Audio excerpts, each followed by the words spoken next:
অষ্টম হিজরিতে নবী মুস্তাফা বিজয়ীর ভেষে প্রবেশ করেছেন মক্কায়ে মুকাররমায়। সাহাবায়ে কেরামের বিশাল বহর নিয়ে 10,000 সাহাবী নবীর সাথে একসাথে রওনা হয়েছেন। কাফেরদের তাদের সক্ষমতা, তাদের সামর্থ্য কমে এসেছে। নবী মুস্তাফা সাল্লাল্লাহু আলাইহি ওয়াসাল্লাম বিনা বাধায়, বিনা যুদ্ধে, কোনো রক্তপাত ছাড়া, কারো ক্ষতি করা ছাড়া মক্কায়ে মুকাররমায় প্রবেশ করলেন। এদিকে কাফেরদের অন্তর ধরফর করছে, মন ছটফট ছটফট করছে। না জানি আজকে আমাদের জন্য সর্বশেষ দিন মনে হয়, হয়তো আজকে মুসলমানেরা আমাদের নিশ্চিহ্ন করে দেবে, পৃথিবী থেকে আমাদেরকে উচ্ছেদ করে দেবে। তারা মনের মধ্যে অস্থিরতার মধ্যে আছে। আর গুজব রটিয়ে পড়ল, আল ইয়াউমু ইয়াউমুল মালহামা, আজকের দিন তো প্রতিশোধ নেয়ার দিন। আজকের দিন প্রতিশোধ নেয়ার দিন। সহিহ বুখারীর হাদিসে পাক চতুর্দিকে এলান হয়ে যাচ্ছে, রিউমার আকারে ভাইরাল হয়ে গেল, আল ইয়াউম ইয়াউমুল মালহামা, আজকে তো প্রতিশোধ নেয়ার দিন। আজ আমাদের কাছে শক্তি আছে, আজ আমাদের কাছে ম্যান পাওয়ার আছে, আজ আমাদের কাছে জনবল আছে, আজ আমাদেরকে কেউ পরাজিত করতে পারবে না। এই কথা যখন নবী মুস্তাফার কান মোবারকে এসে পৌঁছলো, আমার নবী যখন শুনলেন, বললেন, না না না, আজকে আমার সাহাবায়ে কেরাম বলিও না আল ইয়াউম ইয়াউমুল মালহামা, আজকে প্রতিশোধের দিন, এ কথা তোমরা বলিও না, আল ইয়াউম ইয়াউমুল মারহামা। একটু বড় করে বলুন সুবহানাল্লাহ। আমার প্যারা রাসূল সাল্লাল্লাহু আলাইহি ওয়াসাল্লাম বললেন, উম্মত জেনে রাখো, আজকে তো দয়া বিতরণ করার দিন, আজকে তো রহমত বিতরণ করার দিন। বড় করে বলে সুবহানাল্লাহ। বিসমিল্লাহির রহমানির রহিম। لقد من الله على المؤمنين إذ بعث فيهم رسولا من أنفسهم يتلو عليهم آياته ويزكيهم صدق الله مولانا العظيم وبلغنا رسوله النبي الحبيب الكريم ونحن على ذلك من الشاهدين والشاكرين والحمد لله رب العالمين مولاي صل وسلم دائما أبدا على حبيبك خير الخلق كلهم हुजूर आ गए हैं हुजूर आ गए हैं हुजूर आ गए हैं हुजूर आ गए हैं बड़ा করে বলে মারহাবা। নবীর নাত শুনতে অন্তরে খুশি আসে কিনা? নবীর জিকিরে পেরেশানি অন্তর, অশান্ত অন্তর প্রশান্ত হয়ে যায়, কালো মন্দ চেহারা নুরানি হয়ে যায়। হুজুর আ গয়ে হ্যাঁ, সবাই বলি হুজুর আ গয়ে হ্যাঁ হুজুর আ গয়ে হ্যাঁ হুজুর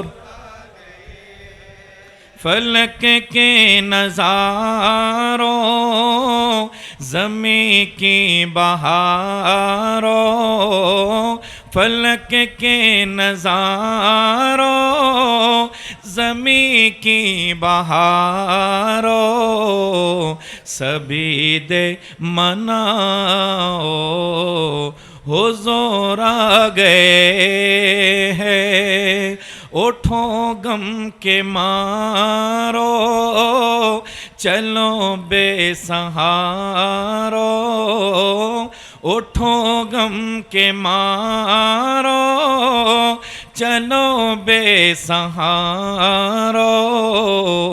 खबर ये सुनाओ हुजूर आ गए हैं बड़ा করে বলে মারহাবা সবাই একসাথে হুজুর আ গয়ে হ্যাঁ হুজুর হুজুর আ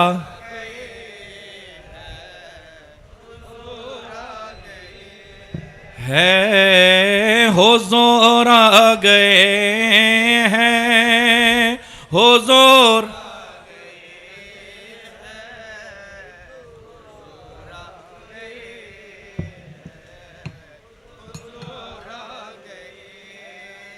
अनोखा निराला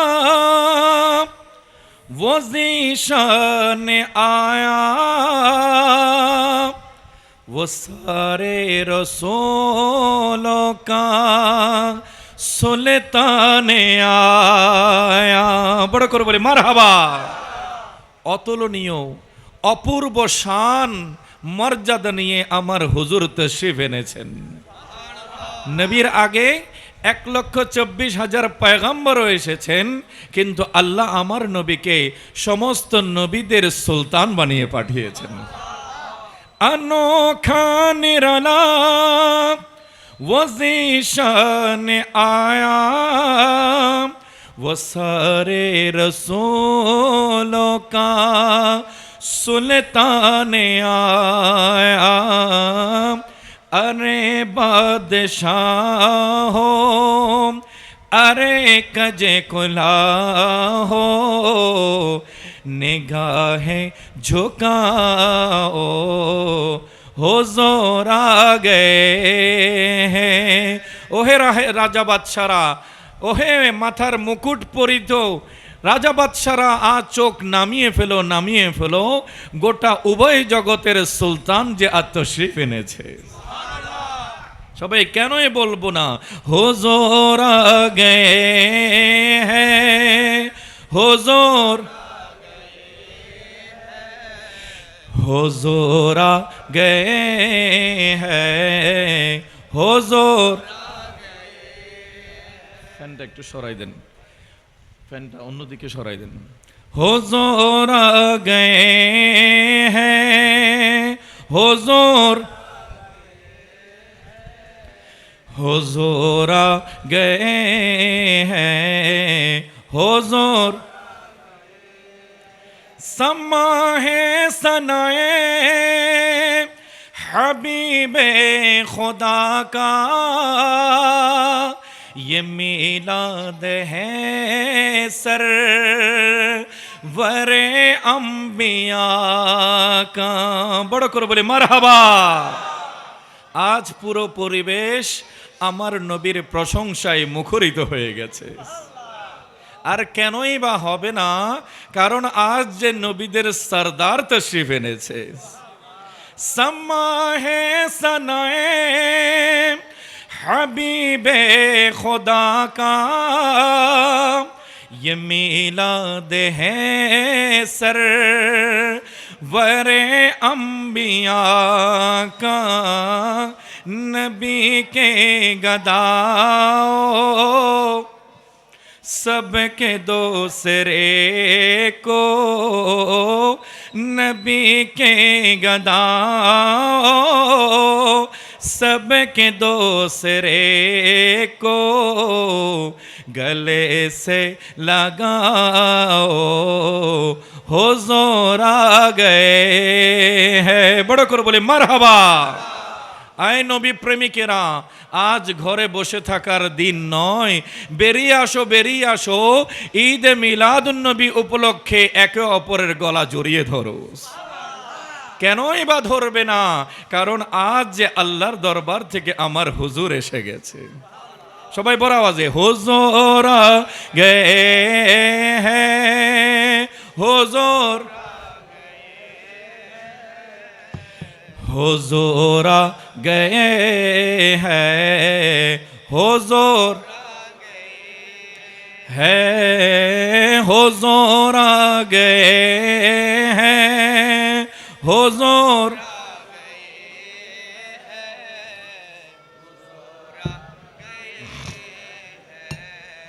हुजूर आ गए हैं, स्वलतुन या रसूल।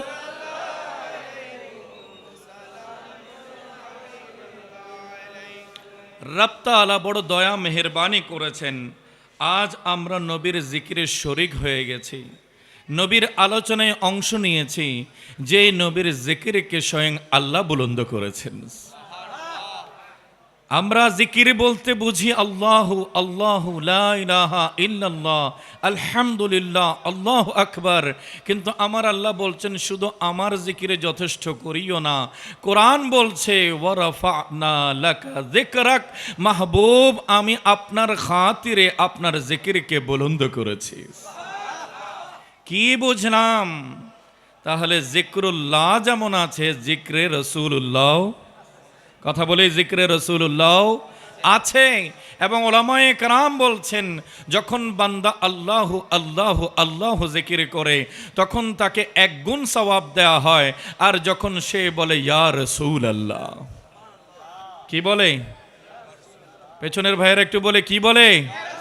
ইয়া রাসূলুল্লাহ বলে। এখানে তো এক জিকিরে 2 নাম আছে, আল্লাহর নামও আছে, রসুলের নামও আছে। যখন কেউ ইয়া রাসূলুল্লাহ বলে তখন তাকে 2 গুণ সওয়াব দেওয়া হয়। একটু বড় করে বলুন সুবহানাল্লাহ। আমরা ইয়া রাসূলুল্লাহ বলতে পারবো? বলেন না পারবো? নারায়ে তাকবীর, নারায়ে তাকবীর, নারায়ে রিসালাত, নারায়ে রিসালাত, নারায়ে রিসালাত। রব্বুল আলামিন আমাদের এই স্লোগান, এই ভালোবাসাকে কবুল এবং মঞ্জুর করুন, আমিন। বহদ্দারহাট কাঁচা বাজার ব্যবসায়ী বৃন্দের ব্যবস্থাপনায় প্রতিবারের মতো আজও জশ্নে জুলুসে ঈদ মিলাদুন নবী, প্রত্যেকে বলি সাল্লাল্লাহু আলাইহি ওয়াসাল্লাম উদযাপন উপলক্ষে আজিমুশান নুরানি মিলাদ মাহফিলে আমরা শরীক হয়েছি। রব তাআলা আমাদের সকলের অংশগ্রহণকে কবুল করুক, আমিন। ফ্যানটা ঘুরে যেরকম করে দেন, ঘুরবেন ওটা, হ্যাঁ এনে একটু ঘুরে যেরকম, কারণ একটু গরমও অনুভব হচ্ছে, আবার সরাসরি আসলে তখন কথা বলতে কষ্ট হয়, সেই জন্য ধ্যান যাতে এটা মুভ করে ওইরকম করে দেন। ইতিপূর্বে আপনাদের সম্মুখে কোরআন ও সুন্নাহর আলোকে গুরুত্বপূর্ণ আলোচনা পেশ করেছেন চান্দারপাড়া আলিমউদ্দিন জামে মসজিদ বোয়ালখালী পৌরসভার সম্মানিত খতিবে মুকররম মুজাহিদে মিল্লাত হাফেজ কারি মৌলানা মোহাম্মদ শোয়াইবুল ইসলাম আল কাদরি মুদ্দাজিল্লাহুল আলী এবং নাতে মুস্তাফা সাল্লাল্লাহু আলাইহি ওয়াসাল্লাম পরিবেশন করেছেন বিশিষ্ট নাত খাঁ শায়ের মোহাম্মদ জানে আলম রাজা। এছাড়াও সারাদিন ব্যাপী অনেকগুলো কর্মসূচির মাধ্যমে আজকের এই আয়োজন সমাপ্তির দিকে, সমাপনী আলোচনা চলছে। রব তাআলা দরবারে দোয়া করি রব্বুল আলামিন আমাদের আপনাদের সকলের উপস্থিতি কবুল করুক, আমিন। দেখেন, আজ আমাকে একটি বিষয়বস্তু দিয়েছেন আমার ভাইয়েরা। বর্তমান সময়ে ঈদে মিলাদুন নবী সাল্লাল্লাহু আলাইহি ওয়াসাল্লাম উদযাপনের গুরুত্ব ও তাৎপর্য, সবাই বলি মারহাবা। বর্তমান সময়ে যখন কিছু লোক মাথাচাড়া দিয়ে উঠেছে, এমনকি জাতীয় মসজিদের মিম্বর থেকেও মিলাদুন নবীর বিরোধিতা করা হচ্ছে, জাতীয় মসজিদের মিম্বর থেকেও ঈদে মিলাদুন নবীর বিরোধিতা করা হচ্ছে, বিরুদ্ধে আওয়াজ তোলা হচ্ছে। তো এই সময়ে যখন যেটা বাধা দেয়, একটা জায়েজ বিষয়কে কেউ যখন রুখতে চায়, বাধা দিতে চায়, তখন সেটা উদযাপন করা উম্মতের উপরে আবশ্যক হয়ে যায়, জরুরি হয়ে যায়। তাদের কাজ হচ্ছে আমার নবীর শানকে বন্ধ করা। আলা হযরত আজিমুল বরকত ইমাম শাহ আহমদ রাজা খাঁ ফাজলে বেরলভী রাদিয়াল্লাহু তাআলা আনহু তাদের চরিত্র তুলে ধরেছেন এভাবে: জিকরেরও কে ফজল কাটে নকশে কা জো यार है, जिक्रों के फजल काटे नक्श का जो यार है, फिर कहे मुर्दक के हूँ उम्मत रसूलुल्लाह की अर्श हक है मसनद रिफ़अत रसूलुल्लाह की देखनी है हशर में इज्जत रसूलुल्लाह की। তাদের কাজ জিক্রে রোকে নবীর আলোচনাকে বন্ধ করে দেয়া, ফজলে কাটে নবীর মান মর্যাদাকে কেটে কেটে কমিয়ে ফেলা। নকশ কাজ ও ইয়ার হো, তারা চায় নবীর শান ও মান থেকে নবীর দোষ বের করার জন্য। আবার তারা সময়ে সময়ে ফের কহে মুরদক্কে হুঁ উম্মত রসুল্লাহ কি, আবার এই মূর্খের দলেরা দাবি করে আমিও তো নবীর উম্মত। একটু বড় করে বলো নাউজুবিল্লাহ। নবীর উম্মতের আদর্শ কি হবে? সারা জীবন অন্তর দিয়ে অন্তর জুড়ে আমার নবীকে ভালোবাসবে। নবীর উম্মতের চরিত্র হবে আমার নবীর প্রশংসা করা। হে বিশ্ববাসী শুনো শুনো, আমার প্যারা রসুল তিনি যাকে আল্লাহ মেরাজের দুলা বানিয়ে গোটা সৃষ্টিকে নবীর কদমের নিচে রেখেছেন, আর আমার হাবিবকে সবার উপরে নিয়ে গেছেন। নবীর উম্মত বলবে, হে দুনিয়াবাসী শুনো শুনো, আমার প্যারা রসুল জমিনে দাঁড়িয়ে আসমানের চাঁদকে মুখে বলেন নাই, শুধু আঙ্গুলের ইশারা করেছেন। আর সেই চাঁদ নিজের বুক চিরে দিয়েছে, দুবাগ হয়ে জমিনে নেমে এসেছে। একটু বড় করে বলি সুবহানাল্লাহ। নবীর উম্মত বিশ্ববাসীকে জানাবে, হুদাইবিয়ার সন্ধিতে যখন মক্কার কাফেরেরা পথ আগলে রেখেছে, আমার প্যারা রসুলের সাহাবায়ে কেরাম হুদাইবিয়া নামক কূপের পারে সবাই সমবেত হলো। 1400, 1500, 1700 সাহাবায়ে কেরাম সবাই উপস্থিত, কিন্তু পানি কারো কাছে মজুদ ছিল না। তারা নিজেরা পান করবে, তাদের বাহনগুলোকে পান করাবে, এমন ব্যবস্থা ছিল না। নবী মুস্তাফা বললেন, কারো কাছে সামান্য পানি থাকলে নিয়ে আসো, পাত্রের মধ্যে দাও। দেওয়ার পরে আমার নবী নিজের নুরানি হাত রাখলেন, আর নবীর হাত মোবারকে আঙ্গুলের মধ্য দিয়ে আল্লাহ জান্নাতি নহর জারি করে দিয়েছেন। নবীর উম্মত বিশ্ববাসীকে জানাবে, আমার প্যারা রসুল তিনি যিনি আল্লাহর হুকুমে গোটা বিশ্ব জগতের জন্য রাহমাতুল্লিল আলামিন হয়ে তশরিফ এনেছে। তো উম্মত তো সবসময় নবীর তারিফ করবে, নবীর প্রশংসা করবে, নবীর ইজ্জত বয়ান করবে। আর সেটা দেখে দেখে বিধর্মীরা আমার নবীর কলেমা পড়ে মুসলমান হয়ে যাবে। উম্মতের আদর্শে নবীর প্রশংসা আছে কি না? কেউ যদি নবীর প্রশংসাকে এক পাশে রেখে নবী থেকে দোষ বের করতে চায়, সে উম্মত নয়, উম্মত নামে সে মুনাফেক। সে উম্মত নামে কি? মুনাফেক। কারণ গোটা কোরআন শুরু থেকে শেষ পর্যন্ত পুরা কোরআনটাই আল্লাহ নাতে রসুল বানিয়েছেন। আজ আমরা ঈদে মিলাদুন্নবী কেন করছি? কারণ ঈদে মিলাদুন্নবীর যখন বিরোধিতা হচ্ছে, আজ যুগের পর যুগ আমার প্যারা রসুলের উপস্থিতিতে সাহাবায়ে কেরাম মিলাদুন্নবী উদযাপন করেছেন। একটু বড় করে বলি সুবহানাল্লাহ। হাদিস শরীফ শুনুন, নাসাই শরীফের হাদিসে পাক, নবী করিম সাল্লাল্লাহু আলাইহি ওয়াসাল্লামের প্রিয় সাহাবী হযরত আমির মুআবিয়া রাদিয়াল্লাহু তাআলা আনহু থেকে হাদিস বর্ণিত। নাসাই শরীফের 5441 নম্বর হাদিসে পাক, মুসলিম শরীফের 2701 নম্বর হাদিসে পাক, হযরতে আমির মুআবিয়া রাদিয়াল্লাহু তাআলা আনহু বয়ান করছেন, আন্না রাসূলুল্লাহি, প্রত্যেকে বলি সাল্লাল্লাহু আলাইহি ওয়াসাল্লাম, খরাজা আলা হালাকাতিন ইয়ানি মিন আসহাবিহি, আমার নবী মুস্তাফা সাল্লাল্লাহু আলাইহি ওয়াসাল্লাম আপন হুজরা মুবারকের মধ্যে আরাম করছেন। সেই হুজরা মুবারকে আল্লাহর প্যারা নবী আরাম করছেন, আর বাহিরে মসজিদে নববীতে সাহাবায়ে কেরাম গোল করে বসে আছেন। একে অপরের দিকে চেহারা করে তারা হালাকা বানিয়ে গোল করে বসে আছেন। আমার প্যারা রসুল সাল্লাল্লাহু আলাইহি ওয়াসাল্লামা দেখা যায় রাতের বেলা হঠাৎ করে আপন হুজরা থেকে বের হয়ে সাহাবায়ে কেরামের ওই মজলিসে হাজির হয়ে গেলেন। আল্লাহর মাহবুব সাল্লাল্লাহু আলাইহি ওয়াসাল্লাম যখন আসলেন, সাহাবায়ে কেরাম দাঁড়িয়ে গেলেন নবীর ইজ্জত করার জন্য, সম্মান করার জন্য। আমার নবী মুস্তাফাকে সালামি পেশ করলেন, আসসালাতু ওয়াসসালামু আলাইকা সাইয়্যিদি ইয়া রাসূলুল্লাহ। নবী মুস্তাফাকে সালামি পেশ করলেন। এরপরে আমার পেয়ারা রসুল আসা মাত্র জিজ্ঞাসা করলেন, ফাকালা মা আজলাসাকুম, আয় আমার সাহাবীরা বলো বলো, নামাজ তো হয়ে গেছে, সবাই তো যার যার ঘরে চলে গেছে, এক একজন এক এক গন্তব্যে চলে গেছে, কিন্তু তোমরা বসে আছো।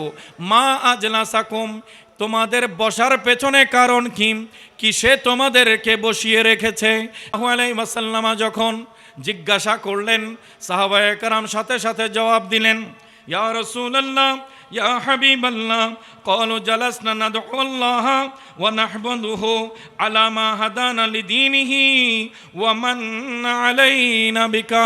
ইয়া রাসূলুল্লাহ ইয়া হাবিবাল্লাহ, আপনার দরবারে আরজ পেশ করছি, আমরা যে আজকে বৈঠক সাজিয়েছি, আজকে যে জলসা বানিয়েছি, আজকে যে মাহফিল সাজিয়েছি, আমাদের বৈঠকের উদ্দেশ্য হচ্ছে আল্লাহর দরবারে দোয়া করব, আল্লাহর প্রশংসা করব, আল্লাহর শুকর আদায় করব।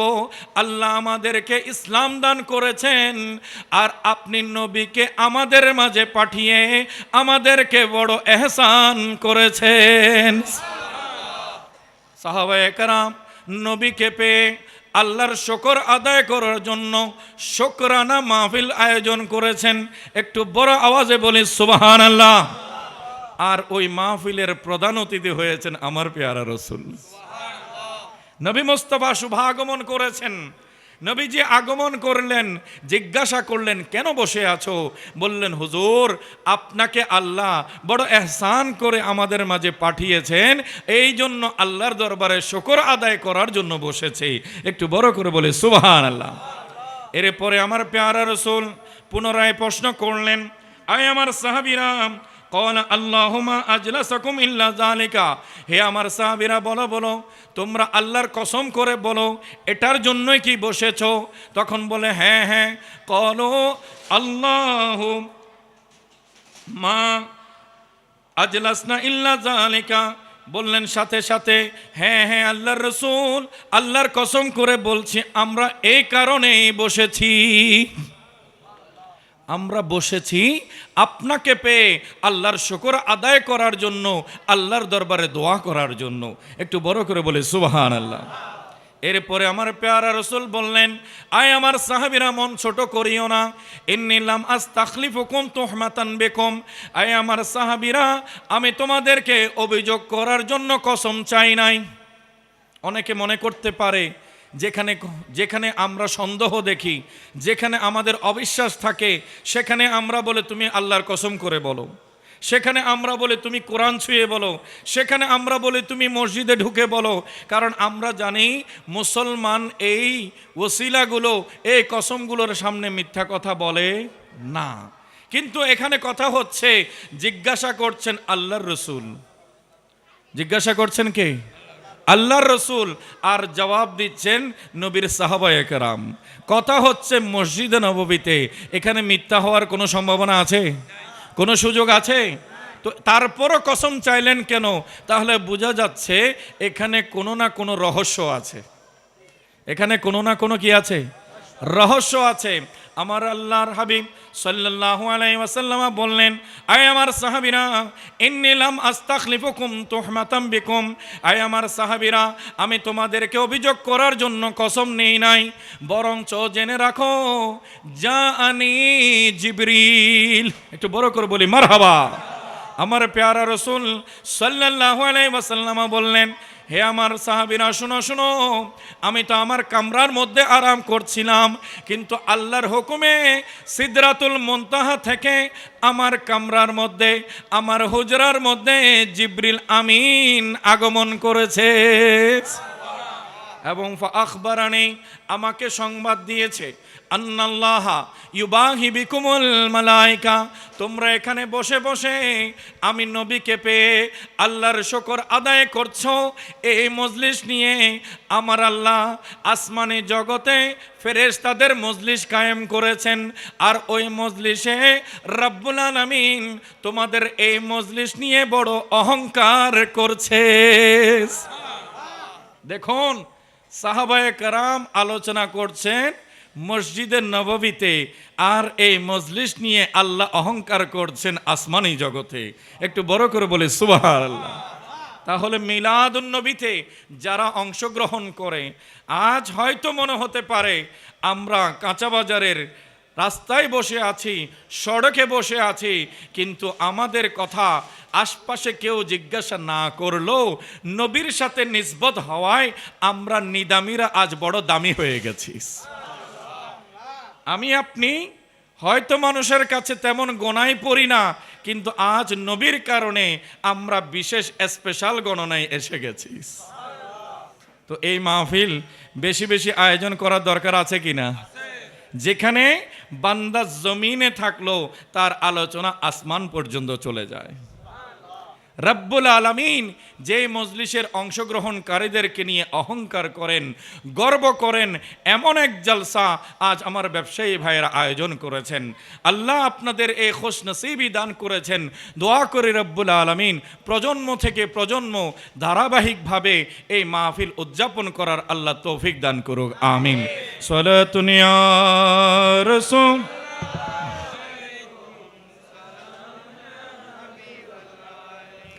चैन आता है मेरे दिल को तमाम, नाम लेते ही तुम्हारा या नबी सलातुन या।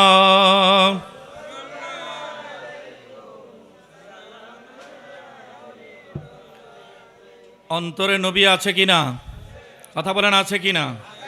নবীকে মনে জায়গা দেবেন, গোটা জগৎ এই হকাল পরকাল পুরোটাই আলোকিত হয়ে যাবে। আমার মনের ঘরেতে রেখেছি যারে, বড় করে বলি মারহাবা। পড়তে পারবেন তো ইনশাআল্লাহ? আমার মনের ঘরেতে রেখেছি যারে, দো জাহানের বাদশা নবী রে, দো জাহানের বাদশা নবী, আমার দয়াল নবী রে, আমার মায়ার নবী রে,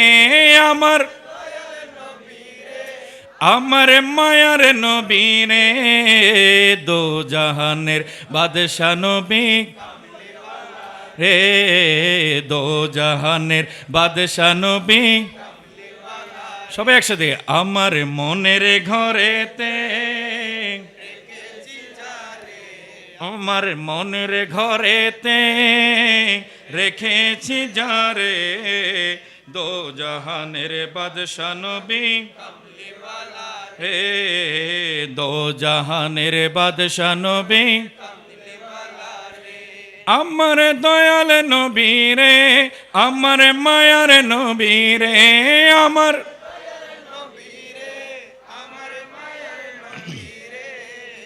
দো জাহানের বাদশা নবী কমলে ওয়ালা রে, দো জাহানের মোরা যদি ডানাওয়ালা তাম, ওই মদিনা দেখার লাগি উড়ে যেতাম। মোরা যদি ওই মদিনা দেখার লাগি হৃদয়ে ভরে দেখতাম আমি নয়ন ভরে, দো জাহানের কমলিওয়ালা রে, দো জাহানের আমার মনের ঘরেতে রেখেছি যারে, আমার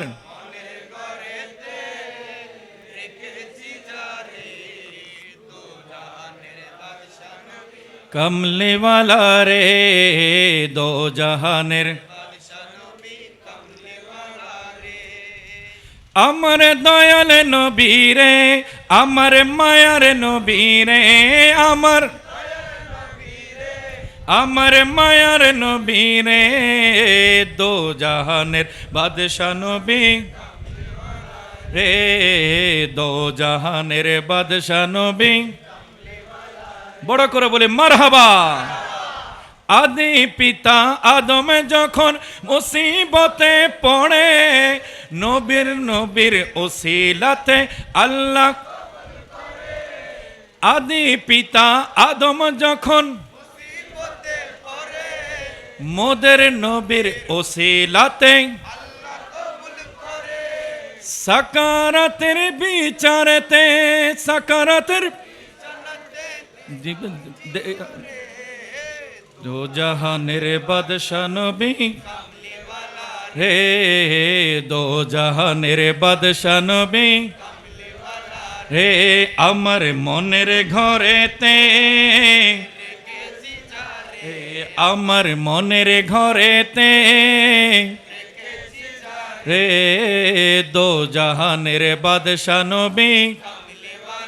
হাত তুলে বলি আমার দয়াল নবী রে, রে আমার মায়ার নবী রে, দো জাহানের বাদশা নবী রে, দো জাহানের বাদশা নবী। বড় আওয়াজে আমার মনের ঘরেতে রেখেছি যারে, আমার মনের রেখেছি যারে, দো জাহানের বাদশা নবী রে, দো জাহানের বাদশা। বড় করে বলে মারহাবা। নবীকে অন্তরে যারা স্থান দেয়, আল্লাহ তাদের দুই জগৎকে কামিয়াবি দান করে। পবিত্র কোরআনে আল্লাহ সুবহানাহু ওয়া তাআলা আমাদের দৃষ্টি আকর্ষণ করছেন। আল্লাহ সুবহানাহু ওয়া তাআলা ইরশাদ করছেন, বিসমিল্লাহির রহমানির রহিম, সূরা কসসের 76 নম্বর আয়াতে পাক আল্লাহ তাআলা ইরশাদ করছেন, বিসমিল্লাহির রহমানির রহিম, ইন্নাল্লাহা লা ইউহিব্বুল ফারিহিন। আল্লাহ তাআলা যারা হই হুল্লোড় করে, যারা বেশি বিশৃঙ্খলা করে আনন্দ উদযাপন করে, যারা সীমা লঙ্ঘন করে আনন্দ করে, আমার আল্লাহ তাদেরকে পছন্দ করে না। আল্লাহ তাদেরকে পছন্দ করে না। তখন বান্দার অন্তরে প্রশ্ন আসতে পারে, ইসলামে কি আনন্দ করা জায়েজ নাই? ইসলামে কি খুশি উদযাপন করা কি জায়েজ নাই? আল্লাহ যেখানে খুশি উদযাপনকারীদেরকে পছন্দ করে না, তাহলে বোঝা গেল কি এখানে কোনো ব্যাখ্যা অবশ্যই আছে। আছে কি না? আছে। পবিত্র কোরআনে সূরা ইউনূসে আল্লাহ সুবহানাহু ওয়া তাআলা 58 নম্বর আয়াতে পাক ইরশাদ করছেন, বিসমিল্লাহির রহমানির রহিম, কুল বিফাদলিল্লাহি ওয়া বিরহমাতিহি ফাবিযালিকা ফালইফরাহু। আয় মাহবুব, আপনার উম্মতদেরকে জানিয়ে দিন, বিফাদলিল্লাহি, যখন আল্লাহর কোনো নিয়ামত পাবে। কি পাবে? একটু কথা বলেন, কি পাবে? নিয়ামত পাবে। ওয়া বিরহমাতিহি, যখন আল্লাহর রহমত পাবে। কি পাবে? রহমত পাবে। ফাবিযালিকা ফালইফরাহু, তখন ওই নিয়ামত এবং রহমত পেয়ে চুপ থেকো না, তোমরা নীরব থেকো না, নিজেকে লুকাইও না। আমার আল্লাহ বলছেন, ফাবিযালিকা ফালইফরাহু, ওই কারণে আমি আল্লাহর নিয়ামত এবং রহমত পেয়েছো, সেটার সেলিব্রেশন করো, সেটার উদযাপন করো। আমার বান্দারা, ফাবিযালিকা ফালইফরাহু, ওই কারণে তোমরা খুশি হয়ে যাও। আল্লাহর ইচ্ছা কি? আল্লাহর ইচ্ছা বান্দার নিয়ামত পেয়েছে, সেটাতে যে খুশি হয়েছে, সেটা যেন তার চেহারায়, তার জীবনের মধ্যে প্রকাশিত হয়। আমার আল্লাহর ইচ্ছা বান্দা আমার রহমত পেয়ে, আমার নিয়ামত পেয়ে, সেই জন্য অপরকে বলে, হ্যাঁ হ্যাঁ, আমার ঘরে দীর্ঘ বছর পরে আমার দাম্পত্য জীবনে আজ বড় ঈদের দিন হয়েছে, আমাদের কোল জুড়ে আল্লাহ একজন সন্তান দান করেছে। আমার বান্দা যখন কাজ করতে করতে প্রমোশন পায় তখন শুকরের সাজদা দেয়। আই মালিক, তুমি আমাকে কাজ করার শক্তি দিয়েছো, তুমি আমাকে জীবন দিয়েছো, আমি ঘর থেকে নিরাপদে চাকরিতে গিয়েছি, কাজে গিয়েছি, আবার নিরাপদে ফিরে এসেছি, মেধা খাটিয়েছি, আমার কায়িক শ্রম করেছি, আজ আমাকে কর্তৃপক্ষ মূল্যায়ন করেছে, আমার মাইনে বেড়ে গেছে, আমাকে প্রমোশন দিয়েছে, নিচু স্তর থেকে উঁচু স্তরে চলে গেছি। মালিক, যা আমি অর্জন করেছি সবগুলো তোমার দেয়া নেয়ামতে পেয়েছিস। আল্লাহ, আমি শুকর আদায় করছি। বান্দা যখন পরীক্ষায় পাশ করে তখন আল্লাহর দরবারে শুকর আদায় করে। বান্দা যখন ব্যবসায় স্বাবলম্বী হয়, সফল হয়, ভালো উপার্জন করতে পারে, মুনাফা আনতে পারে, তখন বান্দা খুশি হয়ে যায়। আমার আল্লাহ বলছেন, যত নেয়ামত দিয়েছি বান্দা, যখন নেয়ামত পাবি চুপ থাকিস না, আমি আল্লাহর প্রশংসায় সাজদা দেওয়ার জন্য রাজি হয়ে যাস। আমি রবকে রাজি করার জন্য তৈরি হয়ে যা। আমি আল্লাহ চাই তুমি যেন খুশি হয়ে যাও, আর এই খুশি সবার মাঝে প্রচার করে দাও। প্যারা হাজরিন, রব্বুল আলামিন বলছেন খুশি হতে। কি হতে? খুশি হতে। আরেক জায়গায় সূরা কাসাসের মধ্যে বলেছেন, যারা বেশি খুশি হয় আল্লাহ তাদেরকে পছন্দ করে না। দুই আয়াতের মধ্যে আমরা সামঞ্জস্য কিভাবে করব? বলে, যে খুশি আল্লাহ থেকে দূরে নিয়ে যায়, যে আনন্দ বান্দাকে আল্লাহ থেকে জুদা করে ফেলে, যে আনন্দ শরীয়তকে অপমান করে ফেলে। কোনো বান্দা যদি খুশির নামে গান বাজনায় লিপ্ত হয়ে যায়, কোনো বান্দা যদি আনন্দের নামে অবৈধ সিনেমার মধ্যে লিপ্ত হয়ে যায়, কোনো বান্দা যদি আনন্দের নামে আড্ডার মধ্যে, হারাম কাজের মধ্যে, শরাবখানার মধ্যে যদি ব্যস্ত হয়ে যায়, ওই আনন্দটা কি আল্লাহ সমর্থন করবে? বান্দা মনে করছে আমি খুশি হচ্ছি, বান্দা মনে করছে আমি আনন্দিত হচ্ছি, আমি একটু ফুর্তি করছি, একটু চিল করছি, একটু আনন্দিত হচ্ছি। আমার আল্লাহ বলছেন, বান্দা, আমার দায়রা, আমার সীমা অতিক্রম করে যখন তুমি গুনার পথে পা বাড়িয়েছ, তোমার ওই আনন্দ আমার কাছে কোনো স্থান নাই, তোমার ওই খুশি হওয়ার কোনো গুরুত্ব আমার কাছে নাই। এমন যারা সীমা লঙ্ঘন করে খুশি হয়, আমি আল্লাহ তাদেরকে পছন্দ করি না। কিন্তু যে খুশিতে আমার জিকির হয়, যে খুশিতে আমার আলোচনা হয়, যে জিকিরে আমার রসুলের আলোচনা হয়, যে জিকিরে বান্দা আমি আল্লাহর সাথে রিলেট হয়ে যায়, কানেক্ট হয়ে যায়, সম্পর্কিত হয়ে যায়, ওই জিকির আমি আল্লাহ মানা করি না। বান্দা যখন আমার হাবিবের প্রশংসা করে, তখন বান্দা এটা ভেবে, এটা বুঝেই প্রশংসা করে, নবী মুস্তাফাকে এতগুলো সৌন্দর্য, এতগুলো মর্যাদা আমার মালিকই দান করেছে। কি বলেন? একমত আছি? নবীর প্রশংসা করলে কার প্রশংসা হয়? কেউ যদি বলে আমার হাতের এই মুঠোফোনটা, এই মোবাইল সেটটা খুব ভালো, এটা কোনো ডিস্টার্ব দেয় না, এটা দিয়ে আমি সরাসরি ফোনও করতে পারি, ইন্টারনেটের কাজও করতে পারি, এখন ফোনের প্রশংসা, এটা কি ফোন নিজে নিজেই এত উন্নত হতে পেরেছে, নাকি এই ফোনটাকে বানানো হয়েছে? বলেন না, ফোনটাকে কি করা হয়েছে? বানানো হয়েছে, তৈরি করেছে। তাহলে ফোনের প্রশংসা করা মানে কোম্পানির প্রশংসা করা। কার প্রশংসা করা? কোম্পানির। তো প্রোডাক্টের প্রশংসা করলে যখন কোম্পানির প্রশংসা হয়ে যায়, আল্লাহর সৃষ্টির, আল্লাহর মাখলুকের, আল্লাহর কোনো নেয়ামতের যখন প্রশংসা হয়, সেটা মূলত আল্লাহর প্রশংসা হয়ে যায়। সেই জন্য আল্লাহ বলছেন, আমার নেয়ামত পেয়ে, আমার রহমত পেয়ে চুপ থাকিও না, খুশি হয়ে যাও। আর সেই রহমত যদি ওয়ামা আরসালনাকা ইল্লা রাহমাতাল লিল আলামিন হয়, সেখানে কি আমরা খুশি হব না? খুশি হওয়া দরকার আছে কিনা? একটু হাত তুলে বলে খুশি হওয়া দরকার আছে কিনা? না, আল্লাহু আকবার।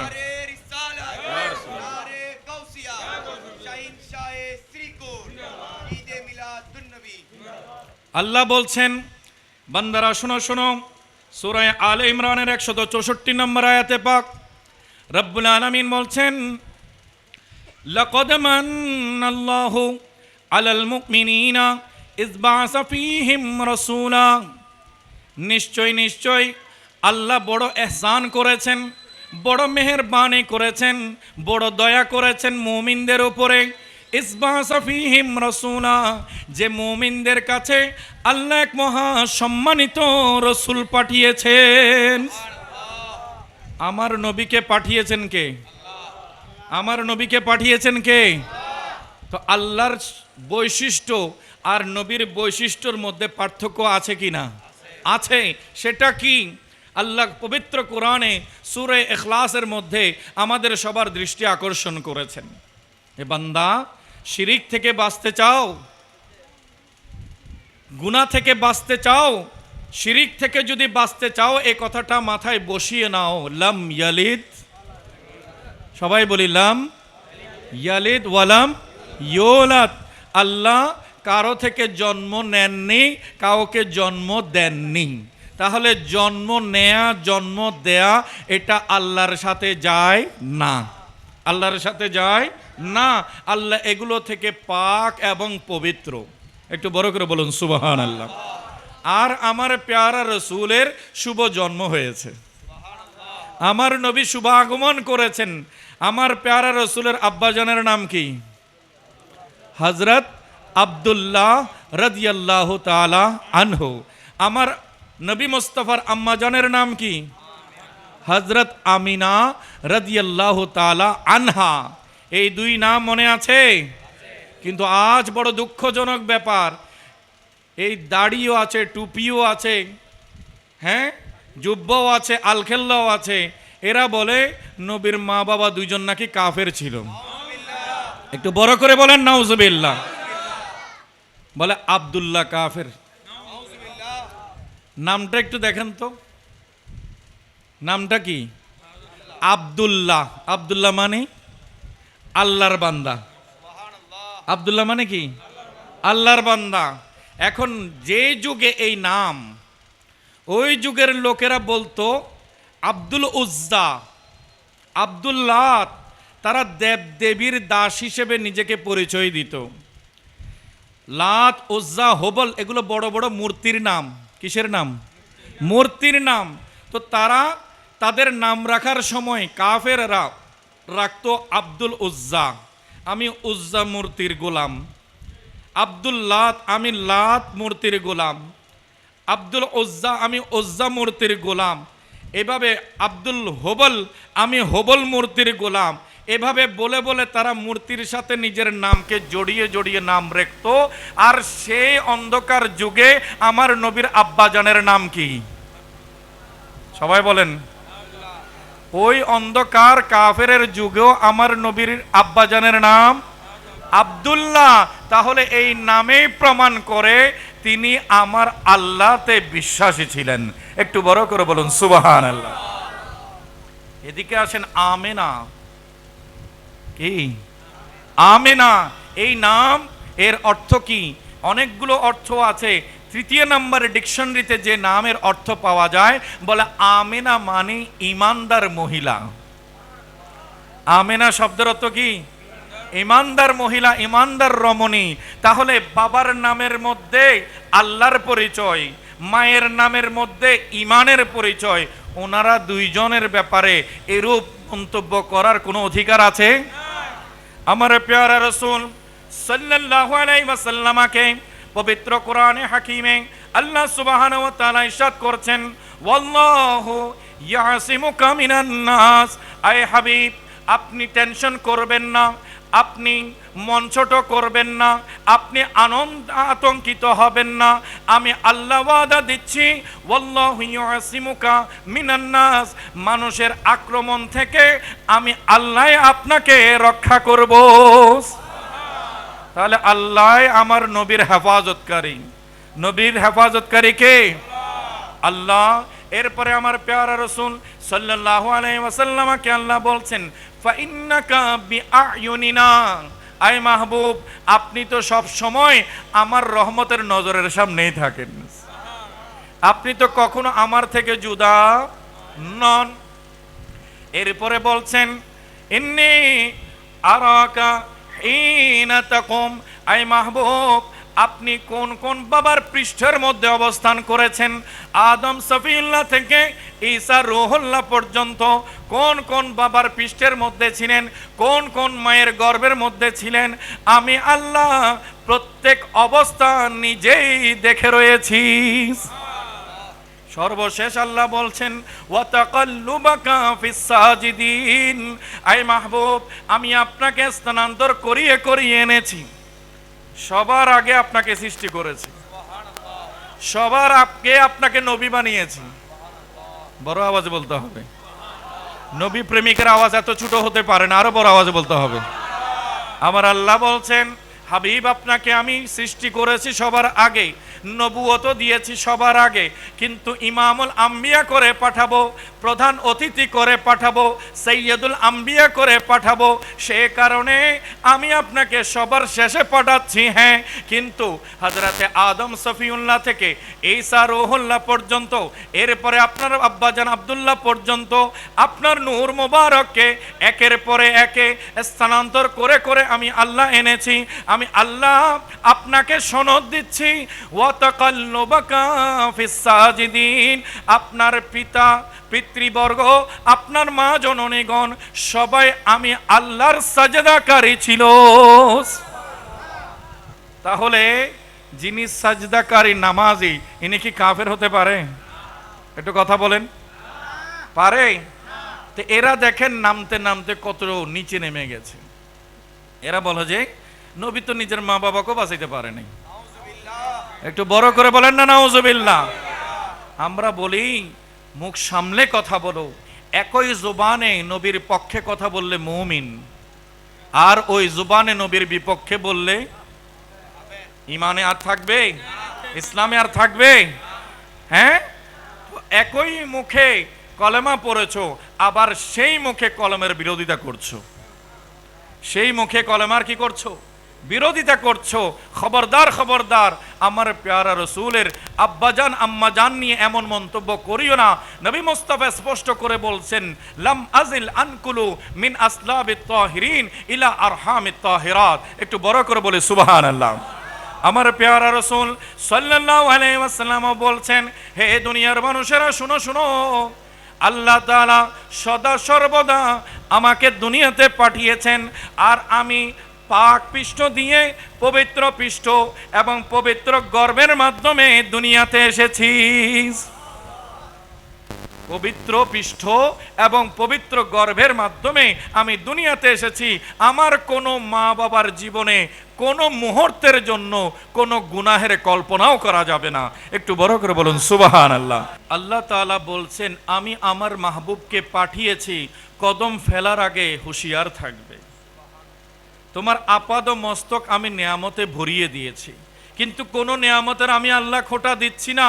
বান্দা তবে মনে রেখো, আমার হাবিব যাকে সৃষ্টি করে আমি আমার কাছে রেখেছিলাম, আমার হাবিবকে সৃজন করে আমি আমার কাছে রেখেছিলাম, শুধু তোমাদের উপকারের জন্য আমার হাবিবকে আমার দরবার থেকে আমি তোমাদের কাছে পাঠিয়েছি।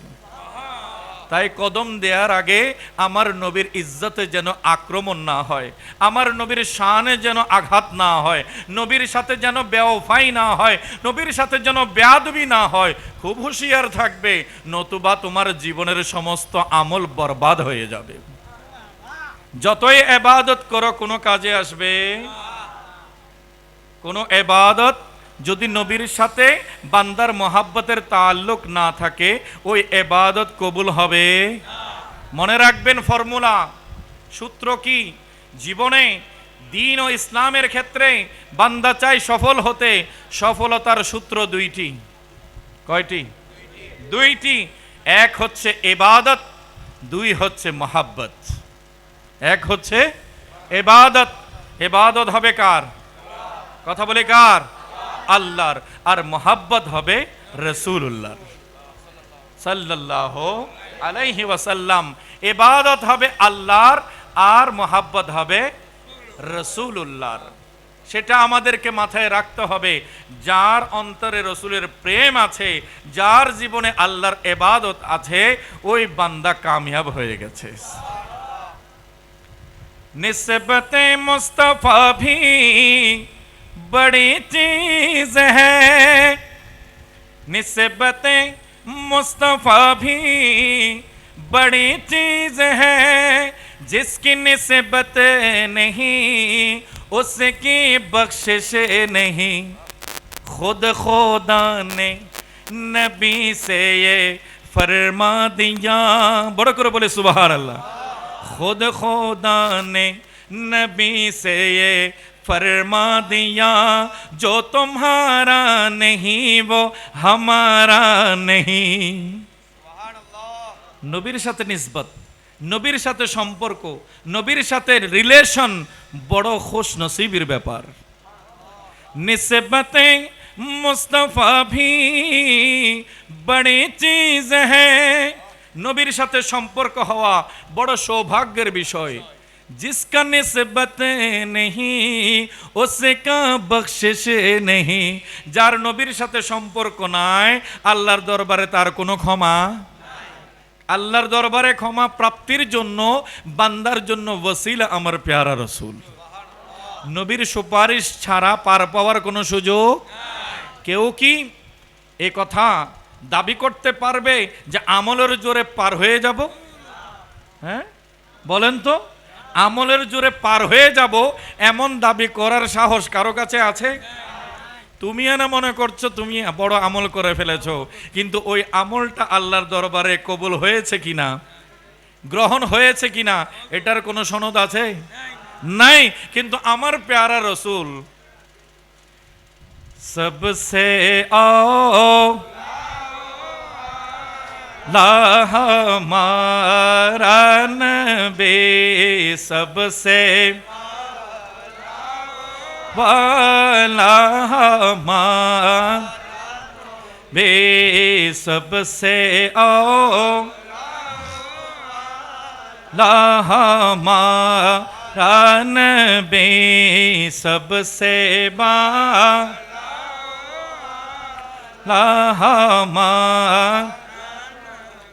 अपने मौला का प्यारा हमारा नबी दोनों आलम का दोला हमारा बे सबसे